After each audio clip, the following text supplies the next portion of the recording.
came in at 9:47 on the Sunday night after Thanksgiving, and I almost didn't open it because I thought it was spam. The subject line was all capitals, final demand, AC count in default, and I had my thumb hovering over the trash icon when I saw the loan amount in the preview text, $480,000. I was standing in my kitchen in Chicago with a half-eaten bowl of cereal going soft in front of me, still wearing the gray sweater I'd driven 6 hours home in, and I remember thinking, very calmly, that there must be a mistake, because I've never borrowed $480,000 in my life. Then I opened it and saw my name listed as personal guarantor. Delaney, spelled right, middle initial, and everything. The lender was some commercial outfit out of Grand Rapids I've never heard of. The collateral was the Crane Harbor Lodge, my family's lodge, the one my grandfather built on the lake in 1961, the one my mother had spent 30 years turning into a shrine to herself. My hands didn't shake. That's the part nobody believes when I tell this story. People expect the daughter to fall apart, to cry into the cereal, to call her mother sobbing. But I didn't feel anything hot. What I felt was cold and clean and very far away, like I was looking at the whole thing through glass. Because here is the thing about a personal guarantee on a commercial loan that most people don't know until it's too late. It isn't a credit card. They don't just ding your score and send you to collections.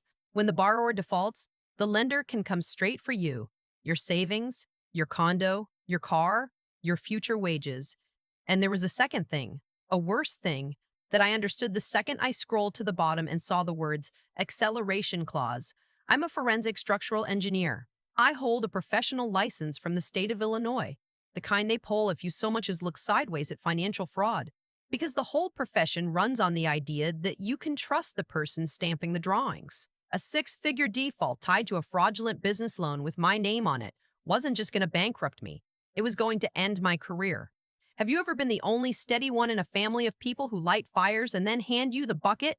If you have, I think you already know how the rest of this is going to feel. Tell me your story in the comments. I mean it. I read them.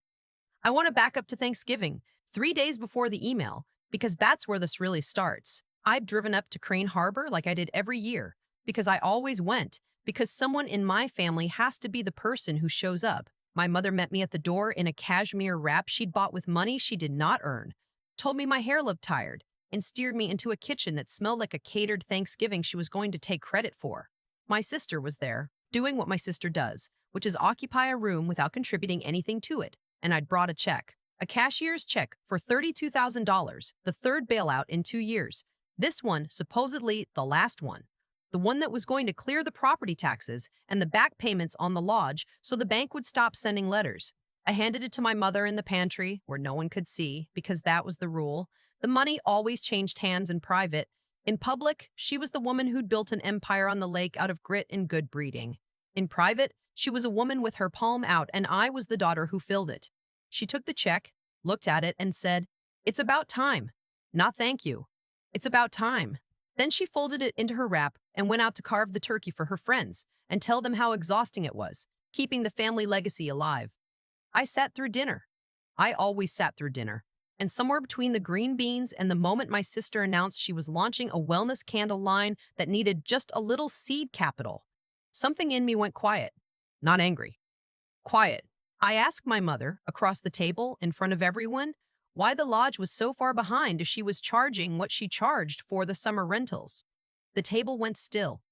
My mother's smile didn't move, but her eyes did. She said, "We don't air the family's business at the table." And then, when her friends laughed it off and went back to the wine, she leaned toward me and said low, "Just for me. If you can't be grateful, you can leave." So I left. I got my coat and I walked to the door, and my mother followed me into the entryway, and the last thing she did before I drove 6 hours back to Chicago was put her hand flat on the door and shut it behind me. Not a slam, exactly. A push. A door closed in your face by someone who's done it so many times she doesn't even raise her voice anymore. I stood on the porch in the cold for a second, and then I went home. 3 days later, the email. I sat at my kitchen counter and I did the thing I do at work when a building is failing and everyone is panicking and there's a clock running. I made a list, not on paper. In my head, the way I walk a structure, I started pulling up my own records, my bank, my credit, the years of transfers, and I laid the whole thing out in front of me like a set of as-built drawings. And what I saw made the cereal turn to glue in my stomach. It wasn't 32,000. It was never 32,000. I started counting and I couldn't stop. 11,000 for my sister's first business, some essential oil thing that never shipped a single bottle. 8,000 for a tennis bracelet I watched my mother wear to a hospital gala while she told the table she was tightening the belt. 14 for a roof on the lodge that, it turned out when I checked the contractor's name later, was never replaced. 26 in scattered emergencies. A transmission, a vet bill, a deposit, a deposit, a deposit. Over 6 years, I had moved something north of $200,000 into that family, and every single time I had told myself it was the last time, and every single time they had let me believe it. And the thing I finally understood, sitting there at almost midnight, was that I had never been a daughter to them. Not really. I had been a line item, the capable one, the one who got the scholarship and the degree and the license and the salary.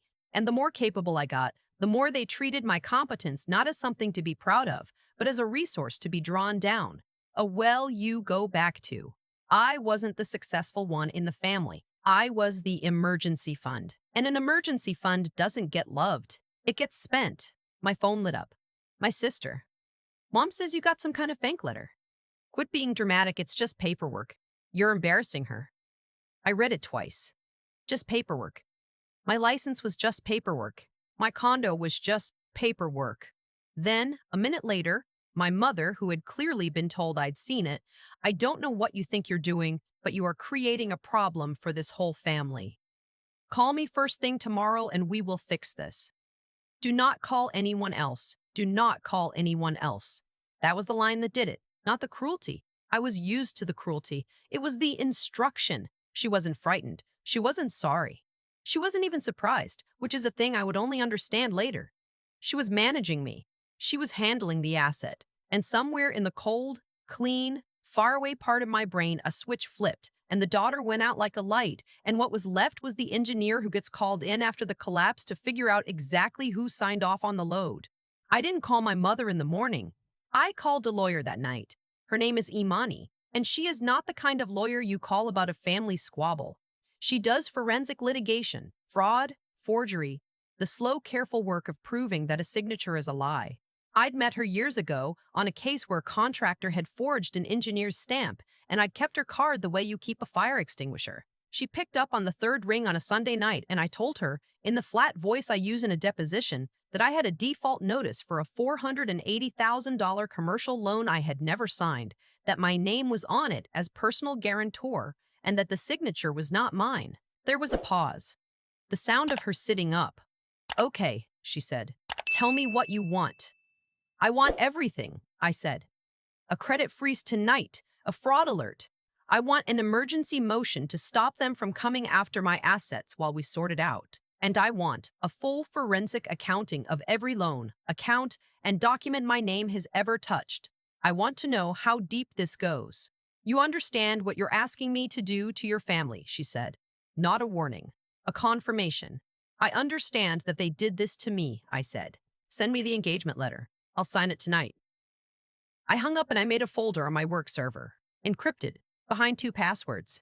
I named it Crane Harbor after the lodge because it felt right that the thing that was going to take them down would be filed under the name they'd hidden behind.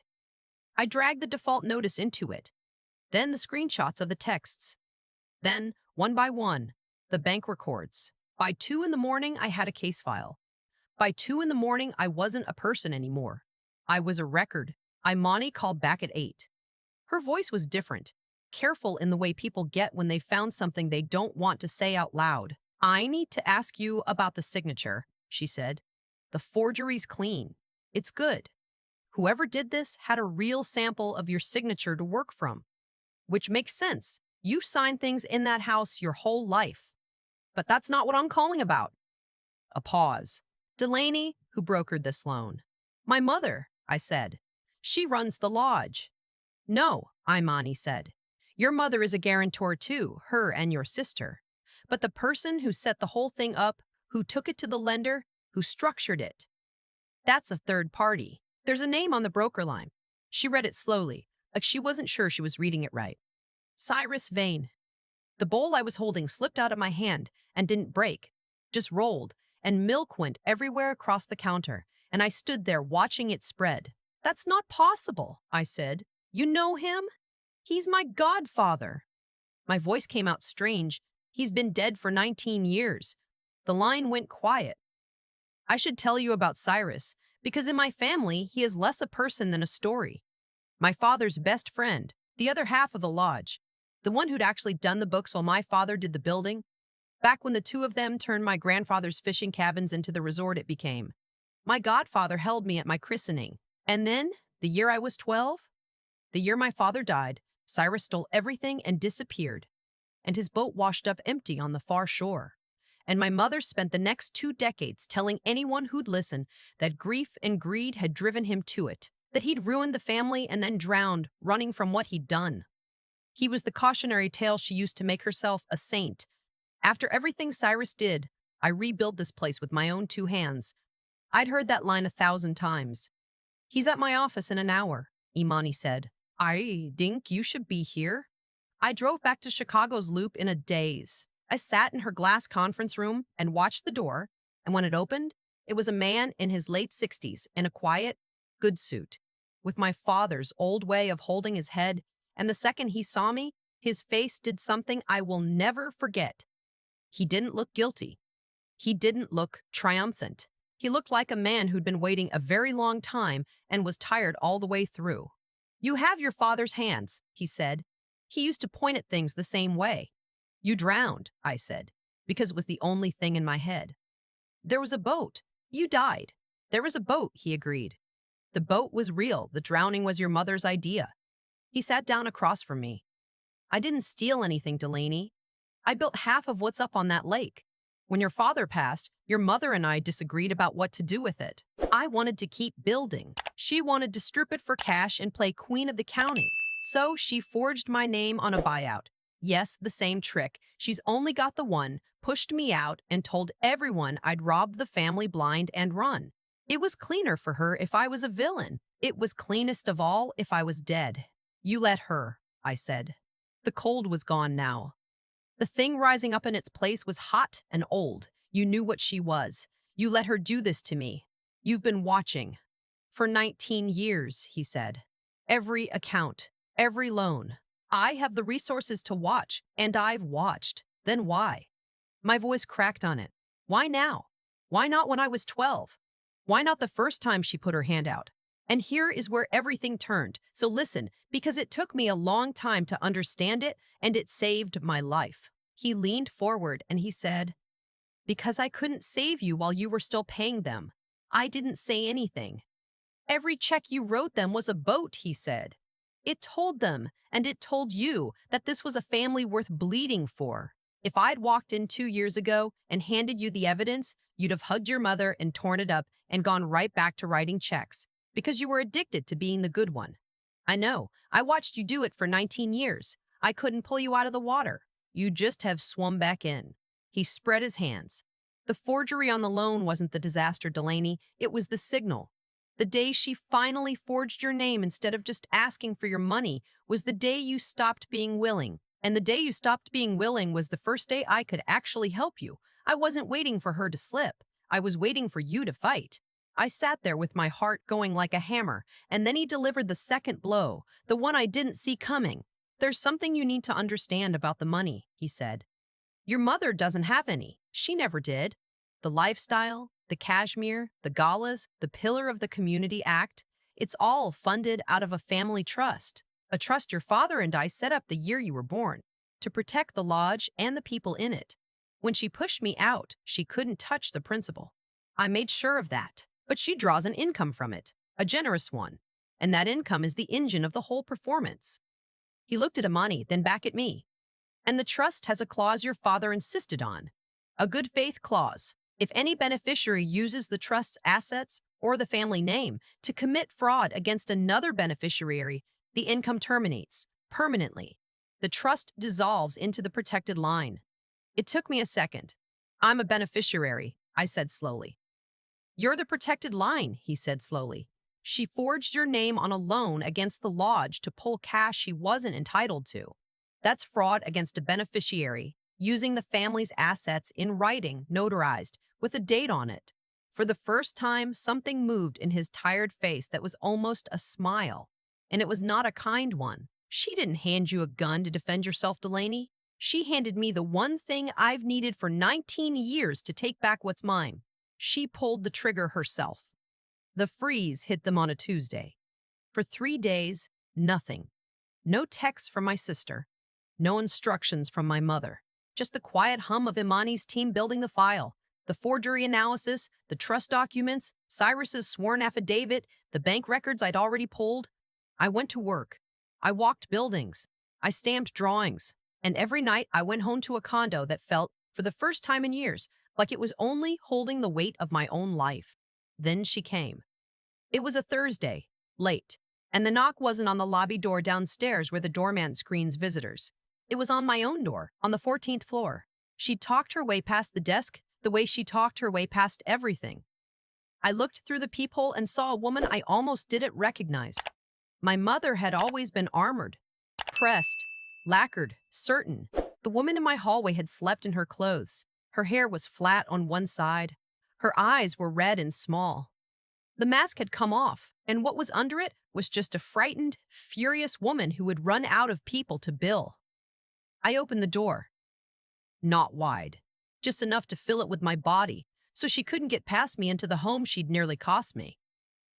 "Sweetheart," she said, and her voice broke right on cue, the way it always did, the performance I had been paying for my whole life. She reached for my arm. "Thank God. You have to stop this. You have to call them off." I didn't move. "That man," she said when I didn't soften. "Cyrus. He's lying to you. He's poisoning you against your own mother. After everything I sacrificed for you, you forged my name," I said. She flinched like I'd slapped her. "On a $480,000 loan," I said. My voice was level. I have stood in front of a building that was about to come down and read out the load calculations in exactly that voice. You put my license on the table to cover a hole you dug, and when I noticed, you texted me to be quiet and not call anyone. You weren't sorry, Mom. You were managing me. Her face went through about 4 expressions trying to find the one that would work on me, and none of them did. And when she landed, it was on the real one, the hard one, underneath all the others. "You have so much," she hissed. "You have everything. You could cover it and never feel it. We just needed an asset," I finished for her. "You just needed an asset. And the day I stopped being a willing one, you decided to take it by force." She stared at me, and then, because she didn't have anything left, she went for the oldest weapon she had. "You will regret this," she said, low and shaking. "You are destroying your own mother. You are tearing this family apart." For the first time in my life, I didn't feel the pull of that. I didn't feel the guilt rush in to fill the space where she expected it. I just felt steady. "No," I said. I had never said that word to her and meant it. 31 years, and I had never once said no to my mother and held it. The room got very quiet. "No," I said again.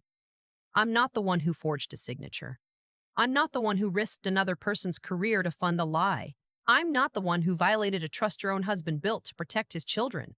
You did all of that, and then you came to my door to tell me I'm the one tearing the family apart." I reached over to the table by the door, where Imani's courier had left a sealed envelope that afternoon, and I held it out to her. Not an eviction notice, not a check, a copy of Cyrus's affidavit, and the page of the trust with the good faith clause and the order with a judge's signature on it, freezing every account she had. "These are your choices now," I said. "Not mine. You're not upset because of what you did. You're upset because you finally hit someone who counted." She took the envelope with both hands and didn't open it. She just looked at me, and for 1 second something flickered that might have been the mother I'd wanted when I was small, and then it was gone. And she turned and walked down the hall toward the elevator. I closed the door. Quietly.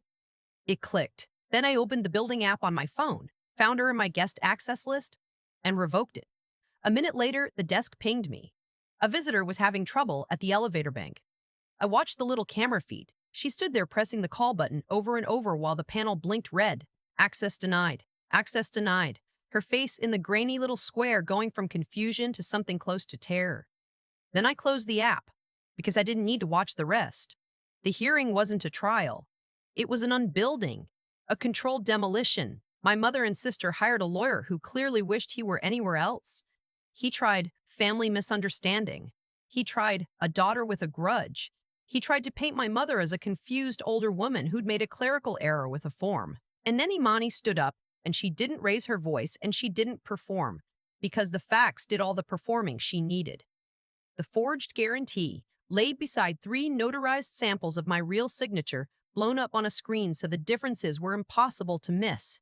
The bank trail, the 11,000, the 8,000, the tennis bracelet, the roof that was never built, the contractor's sworn statement that he'd never been hired, Cyrus's affidavit with the original incorporation papers and 20 years of trust statements attached, and the clause itself, in plain black type, that any fraud against a beneficiary dissolved the income, effective immediately. It took the judge 11 minutes. He looked at my mother over his glasses and said, "This court does not confuse a forged 6-figure guarantee with a paperwork error." And then he came down like a series of beams dropping into place. 1. The loan was void as it touched me, my name scrubbed, my license clear. 2. The court found a clear act of fraud against the beneficiary. The good faith clause triggered, the trust income terminated. 3. He referred the forgery to the county prosecutor and noted on the record that forging a financial instrument of that size was a felony that carried real time, and that whether charges followed was no longer in this family's hands. That last part was for the people in the back of the room, but it was also for me, because I'd asked Imani to make sure it was said out loud. I wanted it on the record that this was a crime, not a misunderstanding. I wanted my mother to hear the word felony in a room she couldn't control. I watched her face when the trust dissolved. That was the moment the performance ended. Not the forgery, not the loan, but the second she understood. The money was gone for good. The pillar of the county, the woman who'd told the whole lake how hard she'd worked to rebuild what Cyrus stole, sat there with her mouth open and nothing coming out. My sister cried, but I watched her, and she wasn't crying for our mother. She was crying for the candle line and the lake house and the life that had just evaporated. I waited to feel something. Grief, maybe. Triumph. I felt the thing you feel when you finally take the weight off a beam that's been carrying too much for too long. Not joy. Relief that the cracking sound has stopped. That evening, Cyrus met me in the lobby of my building. He didn't say, "I told you so." He didn't gloat. He reached into his coat and took out a key. An actual old brass key. Heavy, the kind they don't make anymore, and put it in my palm. "What is this?" I asked. "The boathouse," he said. "The original one your grandfather built, down at the point. Before the lodge was the lodge. It's the only part of the property that was ever mine, free and clear, and your mother spent 20 years trying to get it. I bought it back through a holding company while the freeze was on. The deed's in your name now." He closed my fingers over the key. "It isn't a gift, Delaney. A gift is something you didn't earn. This is the part of the family that was actually built instead of stolen, going back to the only person in it who never took anything that wasn't hers." He paused. "Your father would have done this 19 years ago if he'd lived. I'm just slow." I drove up to Crane Harbor a week later. Not to the lodge. I'll never go in the lodge again. To the point, to the little boathouse, with its cedar gone silver in the weather, and I stood on the dock my grandfather's hands had built and looked at the cold lake and felt the key in my pocket. That night, I opened my laptop on the kitchen table in the boathouse, and there was the encrypted folder. Crane Harbor, the whole ugly record of it. The forged loan. The bank bleeds.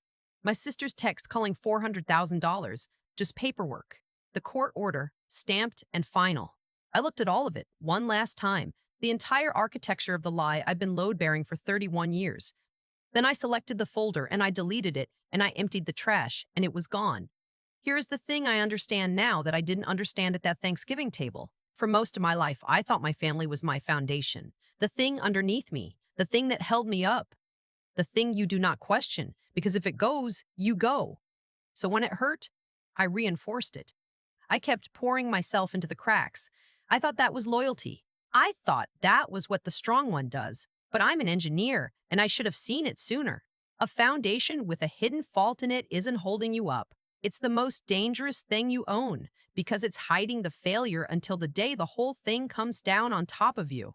And there's only one thing you can do with a structure built on a lie. You don't keep patching it and calling it love. You condemn it. You pull the people you care about out and you let the rest fall, and you build the next thing on ground you've actually tested.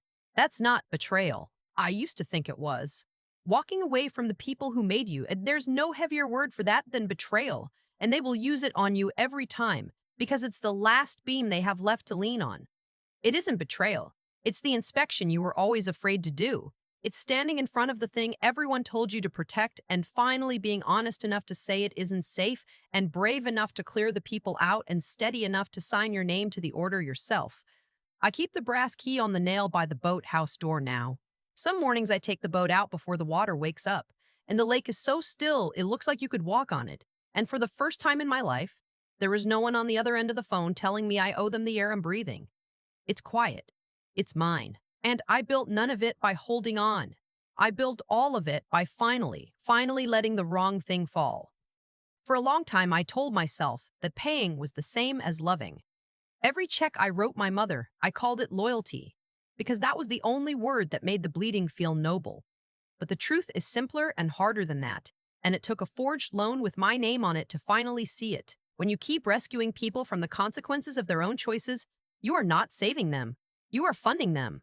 Every dollar I handed over taught my mother that fraud worked, so she did more of it, until the day she stopped asking and simply forged my signature on $480,000. That wasn't bad luck. That was the harvest of seeds I'd been watering for years, without letting myself look at what was growing.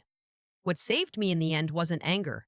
I'd had anger for years, and it never changed a thing. What changed everything was the moment I stopped reacting like a daughter and started thinking clearly, the way I think when a building is failing and panic is a luxury I can't afford. I made a list. I called Imani before I said one word to the people who'd hurt me. I gathered every record first. Clear thinking isn't cold.